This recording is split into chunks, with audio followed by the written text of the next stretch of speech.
Մինչև այս խոսքը նրան ունկնդրում էին, ապա բարձրացրին իրենց ձայները և ասացին.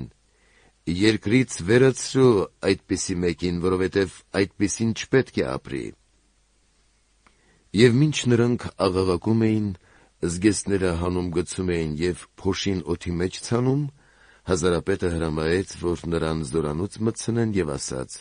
«Ծեծելով հարցաքննեցեք նրան, որպեսզի իմանամ, թե ինչ հանցանքի համար էին նրա դեմ այդպես աղաղակում»։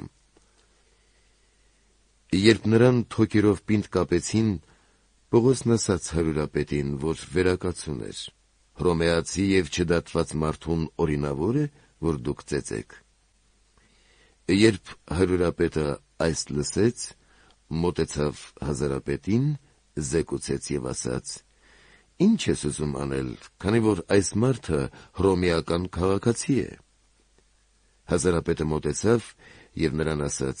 «Ասա ինձ, դու հռոմեացի ես»։ Եվ նա ասաց. «Այո»։ Հազարապետը ի պատասխան ասաց. «Ես իգին մեծ գումարի եմ ստացել այդ քաղաքացիությունը»։ Իսկ Պողոսն ասաց.